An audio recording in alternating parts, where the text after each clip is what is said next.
जय श्री राम। जय जय श्री राम। भगवान राम की कहानी और नागमबट्टू की काशी यात्रा। प्राचीन काल में नागमबट्टू नाम का एक ब्राह्मण था। नागमबट्टू के एक पुत्र और एक पुत्री थे। पुत्र का नाम नारायण बट्टू और पुत्री का नाम नारायण अम्मा था। वे बहुत ही गरीब थे। कुछ वर्षों तक भीख मांगने और परिवार का भरण पोषण करने के बाद एक दिन नागमबट्टू ने अपनी पत्नी से कहा कि उन्हें काशी जाकर धन कमाना चाहिए। इसलिए वह सुबह जल्दी उठकर काशी की यात्रा के लिए निकल पड़े। तभी वहां सूत महामुनि, व्यास महामुनि और नारद महामुनि उनके सामने प्रत्यक्ष हुए। उन्होंने पूछा, ओ ब्राह्मण, कहाँ जा रहे हो?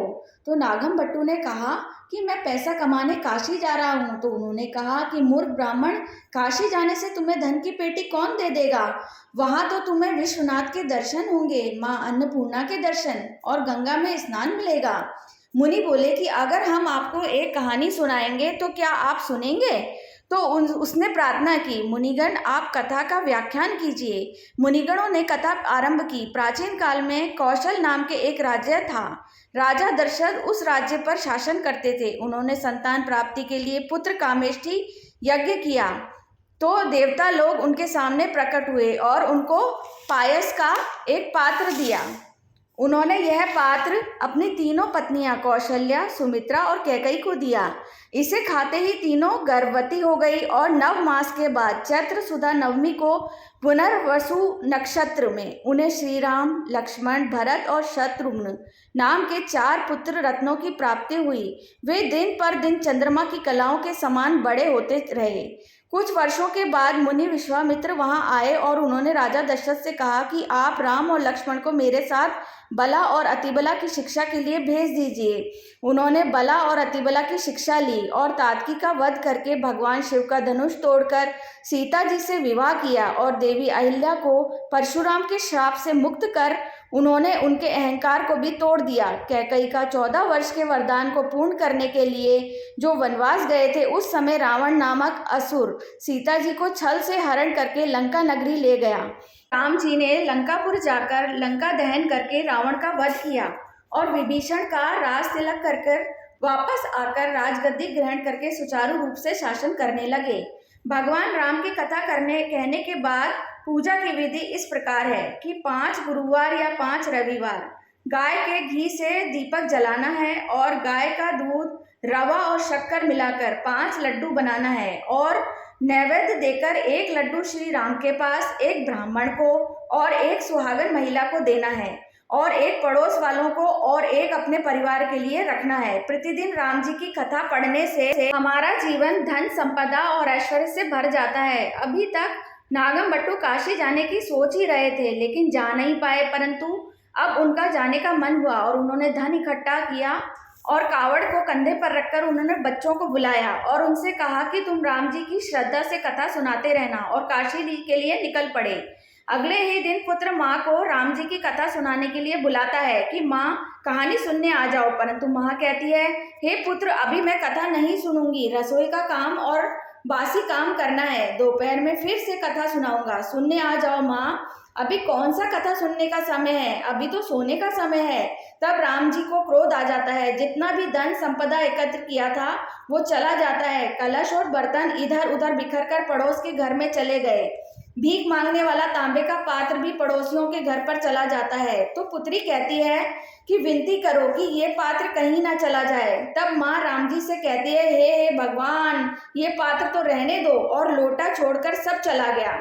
चांदी का पात्र भी लुढ़क लुढ़क कर उसका आधा हिस्सा उसके हाथों में रहा और आधा हिस्सा पड़ोसियों के घर में चला गया।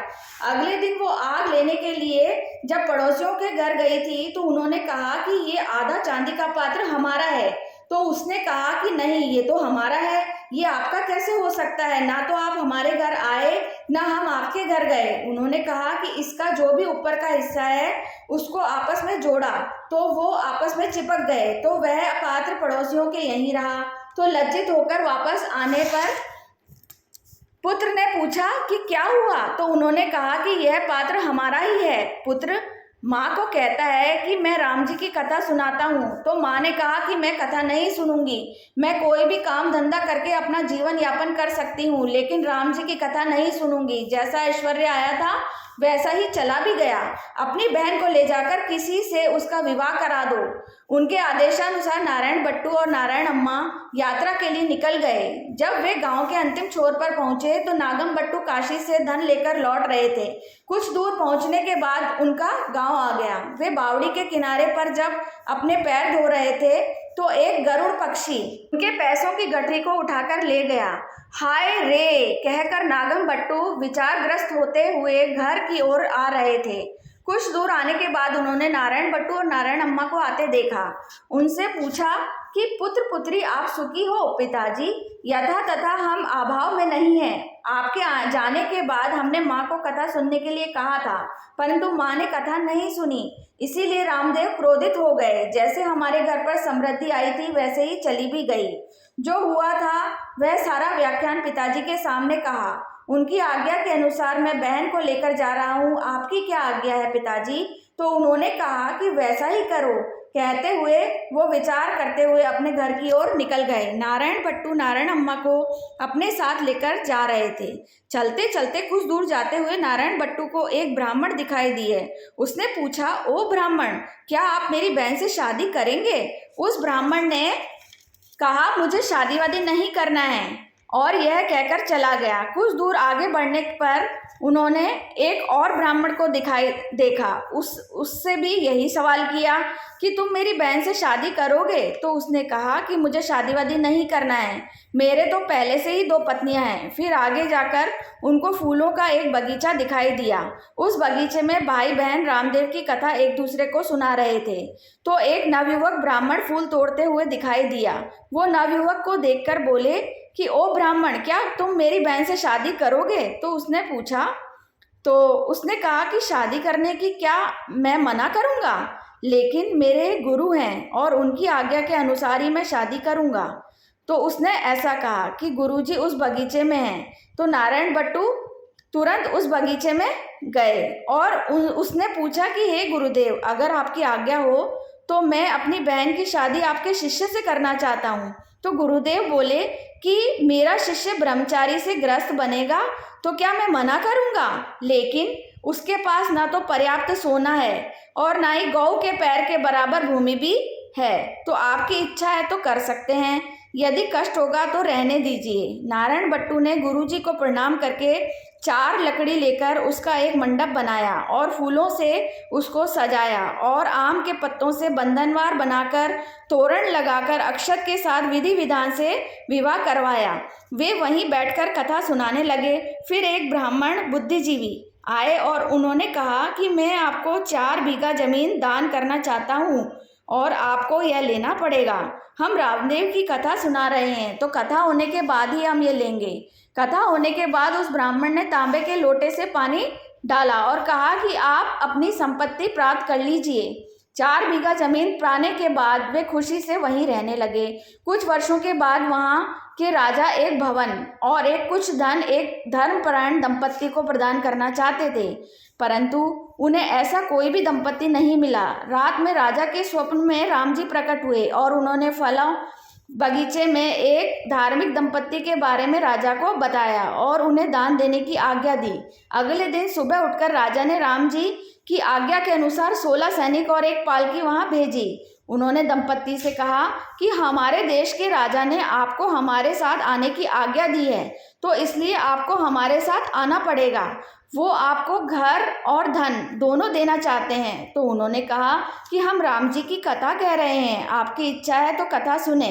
सैनिक कथा सुनने के बाद उनको राजा के पास लेकर आए। राजा उनको देखकर बहुत ही प्रसन्न हुए और उनको घर और धन प्रदान करके चले गए। उसके बाद नारायण अम्मा, नारायण बट्टू और उनके पति वहीं बैठे थे और उसी घर में धन और जमीन का आनंद ले रहे थे और वहाँ कहानियाँ सुना रहे थे। नारायण बट्टू ने कहा, बहन, मैं यहाँ पर कितने दिन रहूँ, इसलिए मैं प्रभु राम को लेकर आऊँगा।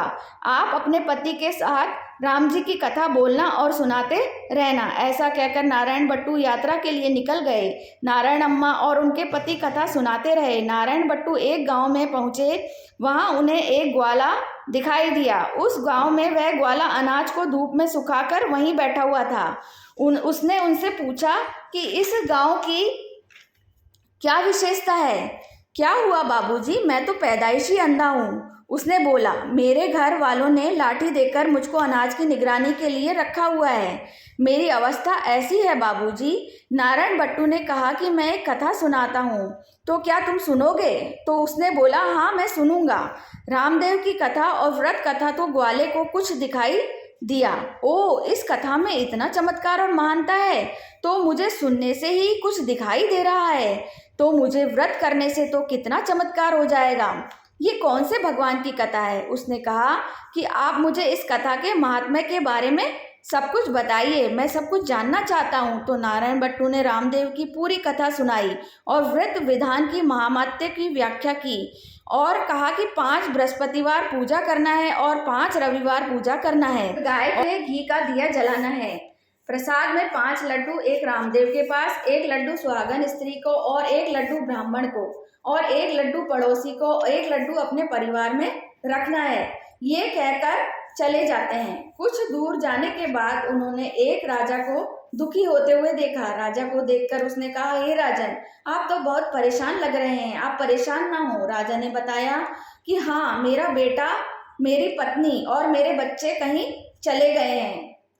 मेरा राज्य दूसरे राजा के अधीन हो गया है। मेरी अवस्था ऐसी है। बाबू कहा, तो मैं एक कथा सुनाता हूँ, सुनोगे? ऐसा पूछा। हे महानुभाव, आप बताइए, मैं सुनूंगा। नारायण बट्टू ने रामदेव की कहानी राजा को सुनाई और सुनाकर व्रत विधान का भी वर्णन किया। उस राजा के व्रत करने के बाद जो उनकी पत्नी और बच्चे चले गए थे वो वापस आ गए और उनका राज्य जो अधीन हो गया था वो भी उन्हें पुनः प्राप्त हो गया। तब वह बहुत खुशी से राजा ने नारायण बट्टू की ओर देखकर पूछा कि हे महानुभाव, आप बताइए, आप कौन से भगवान हैं? तो वो बोले, मैं कोई भगवान नहीं हूँ, ये रामदेव की कथा का ही महामत्य है, जो 5 गुरुवार 5 रविवार पूजा करने के लिए उनसे कहा। फिर व्रत विधान का वर्णन करके वो चले गए। कुछ दूर चलते हुए उन्हें एक परेशान स्त्री बैठी हुई दिखाई दी। उसको देखकर नारायण बट्टू ने पूछा कि तुम क्यों परेशान हो? तब उन्होंने कहा कि क्या बताऊं बाबूजी, मेरी कम उम्र में ही शादी हो गई थी। मेरा पति परदेश चला गया और मेरे माता पिता ने, सास ससुर ने कुछ दिन मुझे देखा और हम कितने दिन तुम्हें देखेंगे ये कहकर चले गए, इसलिए मेरी अवस्था ऐसी है बाबूजी। तो नारायण बट्टू ने कहा कि मैं तुम्हें एक कथा सुनाता हूँ, क्या तुम सुनोगी? तो उसने कहा कि हाँ मैं सुनूंगी। तो उन्होंने भी वो रामदेव की कथा और व्रत विधान के बारे में उसको बता ही रहे थे। तो उसके पति आ गए और सास ससुर और माता पिता भी आ गए। तब उन्होंने बहुत खुशी से नारायण बट्टू को देखकर पूछा कि आप कौन से भगवान हैं, हम आपकी पूजा करना चाहते हैं। तो नारायण बट्टू ने कहा कि ये तो रामदेव की कथा का महात्म्य है, लगातार 5 गुरुवार और 5 रविवार आपको पूजा करना है। कथा और विधान के बारे में बताते हुए वो कुछ दूर एक गांव में पहुंचे और एक गृहिणी के घर जाकर बोले, अम्मा, मैं एक पूजा करूंगा, क्या आप मुझे अपने घर में पूजा के लिए एक स्थान प्रदान करेंगी? तो वो स्त्री बोली कि हमारे घर के नियम कानून हैं, तो हमारे घर पर यह नहीं हो पाएगा, आप चले जाइए। तब नारायण बट्टू ने कहा कि मुझे नहाने के लिए बावड़ी का रास्ता दिखा दो माँ। तो उन्होंने कहा कि ईशान्य मूल में एक बावड़ी है, जाने के लिए कहा। तब उन्होंने बावड़ी में जाकर नहाया और शुद्ध वस्त्र पहनकर जिस स्त्री ने पूजा करने के लिए मना कर दिया था उसके बरामदे में बैठकर ईशान्य कोण में एक टूटे हुए चौकी को हल्दी और कुमकुम लगाकर पहले रामदेव का चित्र लगाया, फिर कथा पढ़ी। गृहिणी देखने के लिए बाहर आई तो आकर देखा तो नारायण बट्टू ने उसको तांबूलम यानी कि पान का पत्ता, सुपारी, फल की दक्षिणा का प्रसाद प्रदान किया। तब वह उसे लेकर अंदर चली गई। तो नारायण बट्टू ने कथा पढ़कर अक्षत अपने ऊपर डाला और उसके घर पर भी डाले और चले गए। वो थोड़ी ही दूर चले तो वह घर इंद्र भवन जैसा हो गया। उसके पति जो बाहर गए थे वो जब घर वापस आएंगे तो वो अपने घर को पहचान ही नहीं पाएंगे, इसलिए वो स्त्री घर के बाहर की सीढ़ियों पर बैठ गई और अपने पति का इंतजार करने लगी। इस बीच जब उनके पति आए तो वो अपने घर को ढूंढ रहे थे, तो पत्नी ने कहा कि ये हमारा ही घर है, इधर आइए। तो उन्होंने कहा कि ये हमारा घर नहीं है। ऐसा क्यों हुआ, मैं बताती हूँ आपको। कहीं से एक ब्राह्मण आए थे और हमारे घर में पूजा करने के लिए एक जगह मांग रहे थे। तब मुझसे बावड़ी के बारे में पूछा, तो मैंने उन्हें बावड़ी पूर्व दिशा के ईशान्य कोण में है ये कहा। तो उन्होंने बावड़ी में जाकर स्नान किया और शुद्ध वस्त्र पहनकर वो हमारे बरामदे में टूटी हुई चौकी को हल्दी और कुमकुम लगाया और ईशान्य कोण में रामदेव का चित्र लगाकर पूजा की और गाय का घी से दीपक जलाकर रवा और शक्कर मिलाकर प्रसाद लड्डू जैसे बनाकर रामदेव को नैवेद्य देकर कथा पाठ किया। जब मैं बाहर आई तो मुझे तांबूलम दक्षिणा प्रसाद में दिया। मैं जब अंदर गई तो उन्होंने कुछ अक्षत अपने ऊपर और कुछ हमारे घर के अंदर डाले, तो हमारा घर कुटिया से इंद्र भवन जैसा बन गया। यह सब प्रसाद का महात्म्य है। तो उसका पति बोला कि तुम्हें मना कर दिया, उनको मना कर दिया। तो उन्होंने उसको डांटा और कहा कि हे पापी स्त्री, वो किस दिशा में गए हैं। तो उसने कहा कि वो ईशान्य मूल की तरफ गए हैं। उसके बाद वो नारायण बट्टू के खोजने के लिए निकल गए। तो कुछ दूर के बाद नारायण बट्टू ब्राह्मण को दिखाई दिए। तब उन्होंने कहा कि हे ब्राह्मण, आप हमारे घर पर वापस आओ, हम आपकी पूजा करेंगे। तो उन्होंने कहा कि मैं आपके घर वापस नहीं आऊँगा, मुझे रामदेव को खोजने जाना है। ऐसा नहीं है हे महानुभाव, आपको हमारे घर आकर पूजा करना ही है। तो हमारे घर पर आपको पूजा करने से जो मना कर दिया था, इसलिए वो हमारी गलती थी, हमारी गलती को क्षमा कीजिए। आप कौन से भगवान हैं, हम आपकी पूजा करेंगे। वो बोले कि आपका घर था इसलिए आपने मना कर दिया, इसलिए मैं आपका कोई इसमें दोष नहीं है, आपके घर आना मेरी ही गलती थी, मैं कोई भगवान नहीं हूँ, ये रामदेव की कथा का ही महात्म्य है। आप घर जाकर 5 रविवार और 5 गुरुवार और व्रत विधान बताकर मैं रामदेव की खोज में जा रहा हूँ, वापस आकर आपके घर आऊँगा। तो ब्राह्मण वापस घर चला गया। कथा को सुनने से ही इतना महत्व है तो करने से तो कितना चमत्कार होगा। सोचकर पूजा करने से उसका घर अष्ट संपदा और अष्ट ऐश्वर्य से भर गया। नारायण बट्टू को जंगल में चलते चलते ना गर्मी, ना बारिश, ना भूख प्यास, ना नींद, पेड़ पौधे, छाया, धूप, जंगल को पार करते ही चले जा रहे थे कि कुछ दूर जाकर मूर्छित होकर गिर पड़ते हैं। तो रामदेव को उन पर दया आई। उन्होंने एक बूढ़े ब्राह्मण का वेश धरकर उनका मुंह पोंछा और उन्हें पानी पिलाया और अपने घर खाना खाने का आग्रह किया। तो उसने कहा कि मैं खाना नहीं खाऊंगा, आप मुझे बावड़ी का रास्ता दिखाइए। तो पूर्व दिशा में बावड़ी है, ये उन्होंने कहा, मुझे जाना है। नारायण बट्टू ने वहां जाकर स्नान किया। जब वह स्नान करके वापस आए तो वहां एक इंद्र भवन जैसा बदल गया। महल के अंदर से सीता जी को एक चांदी की थाली, चांदी की चौकी और चांदी के बर्तन के साथ उन्होंने देखा। तो रामदेव और सीता माँ नारायण बट्टू सामने से मिले। उन्होंने उन्हें भोजन करने के लिए बुलाया। तो नारायण बट्टू ने कहा कि मैं भोजन नहीं करूँगा, मैं रामदेव को ढूंढने जा रहा हूँ। उन्होंने बोला, मैं ही रामदेव हूँ, हो सकता है महानुभाव मुझे दर्शन चाहिए। जब बोल रहे थे तब बाघ की खाल रुद्राक्ष के साथ, विभूति रेखा के साथ, नाग को धारण कर सिर पर गंगा को लिए, पास में पार्वती देवी और त्रिशूल, तो त्रिनेत्र नंदी वाहन के साथ प्रकट हुए। नारायण बट्टू ने इनकी स्तुति की, फिर ईश्वर की स्तुति की। वंदे शंभु उमपति सुरा गुरु, वंदे जगत करणम, वंदे पन्नग भूषणम मुगधरम, वंदे पशूनाम पथिम, वंदे सूर्य शशांक वाहनी नयनम, वंदे मुकुंद प्रियम, वंदे भक्त जन श्रेयंच वरदम, वंदे शिव शंकरम। इसकी स्तुति करने से भगवान प्रकट हो गए। तब नारायण बट्टू ने विष्णु भगवान का भी दर्शन चाहते थे। तब विष्णु भगवान विष्णु शंख चक्र और मोर पंख धारण किए हुए और लक्ष्मी देवी उनके साथ प्रकट हुई। विष्णु मूर्ति प्रत्यक्ष हुए। तब नारायण बट्टू रामदेव जी के भी प्रत्यक्ष दर्शन करना चाहते थे, उसकी इच्छा जाहिर की। श्री माधवीय मनिंद्र चित्तानी लयम, सीता मनोनायकम, वाल्मीकि कोड़ब वाक्पयो दिशा शिनम स्मरणा नाम आवे। स्तोत्र करते हुए तो भगवान हनुमान जी, सीता, राम, लक्ष्मण, भरत, शत्रुघ्न सपरिवार श्री रामचंद्र जी प्रत्यक्ष हुए। तब राम जी ने कहा कि अब भोजन करोगे? नारायण बट्टू को पूछा। हाँ ठीक है, मैं अगर भोजन करूँगा तो भोजन के बाद मेरे साथ आने का वचन दोगे तो ही मैं भोजन करूँगा। तब सीता जी ने भोजन में तरह तरह के व्यंजन और मिष्ठान और 5 तरह का खाना पकाया और चांदी का पीढ़ा रखकर चांदी के थाली और कटोरे में अपने परिवार के साथ नारायण बट्टू को सीता माँ ने भोजन परोसा। जब सभी ने भोजन कर लिया तो उसके बाद आगे सुगंधित पान रख दिया और उसके साथ आने का वचन दिया था तो याद दिलाया। उसने रामदेव को कहा कि आपको हमारे घर चलना है। पहले नारायण बट्टू थे, उनके पीछे रामदेव थे। तब नारायण बट्टू ने कुछ दूर जाने के बाद पीछे मुड़कर देखा तो राम जी नहीं थे। तब नारायण बट्टू का चेहरा मुरझा गया और वो मूर्छित होकर जमीन पर गिर पड़े। तब राम जी को दया आई और एक वृद्ध ब्राह्मण के वेश में आकर उनका चेहरा पोंछा और ताज़ा पानी पिलाया। तो कैसे गिर पड़े जबकि आप मेरे साथ नहीं आ पा रहे हैं?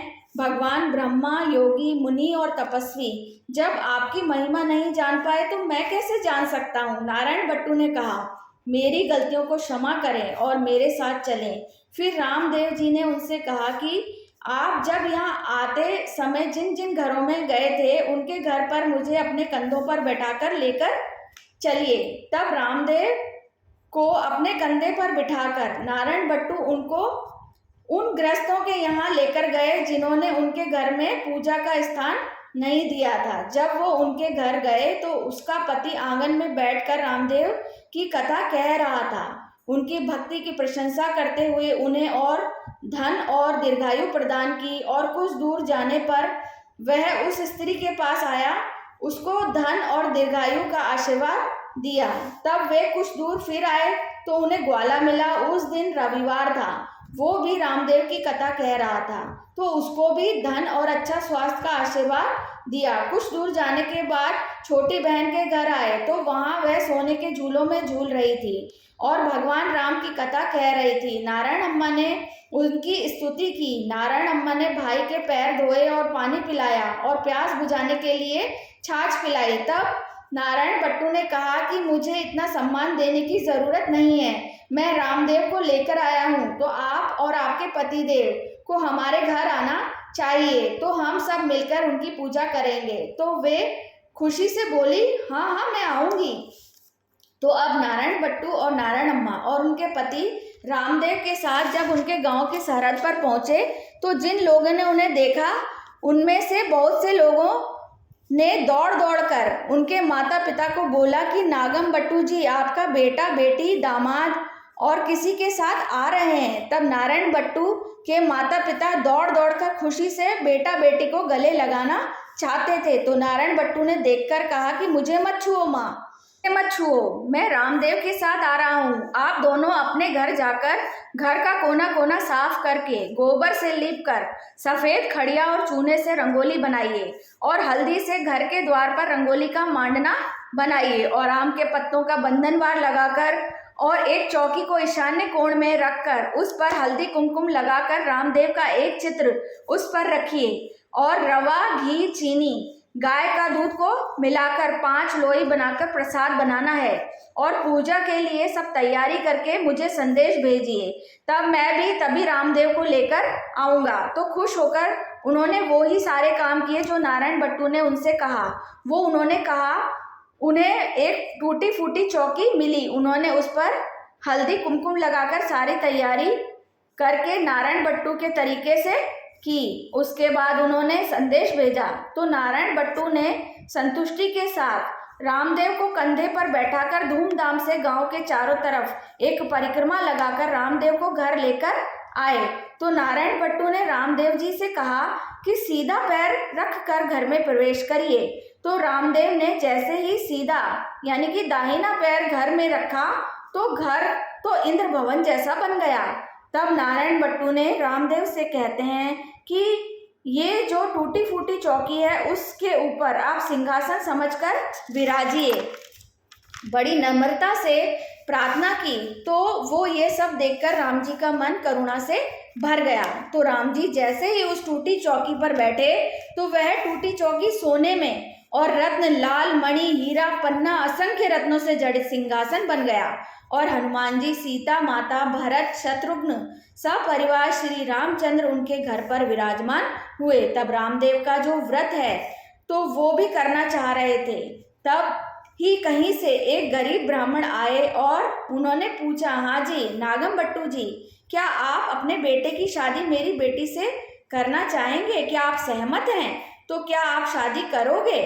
तो वो बोले, शादी करना चाहोगे तो क्या हम मना करेंगे? हम करेंगे। तो नागम बट्टू के यहाँ मंडप सजा, 4 लकड़ी के साथ एक मंडप बनाया और फूलों से उसको सजाया और आम के पत्तों से बंधनवार बनाकर, तोरण लगाकर, अक्षत के साथ विधि विधान से नारायण बट्टू का विवाह संपन्न कराया गया और नारायण बट्टू के लिए 20 यज्ञ किए गए। विवाह के बाद जब नागम बट्टू और उनकी पत्नी, नारायण बट्टू और उनकी पत्नी, नारायण अम्मा और उनके पति सभी ने भगवान राम के व्रत किए और 5 रविवार और 5 गुरुवार उनकी पूजा की और बिना रुके लगातार इन दिनों व्रत करते ही चले गए। ये वो जो व्रत हैं पूरे संसार में जिन्होंने भी किया है तो उन्हें अष्ट ऐश्वर्य और अष्ट संपदा की प्राप्ति हुई है। जय श्री राम, जय जय श्री राम।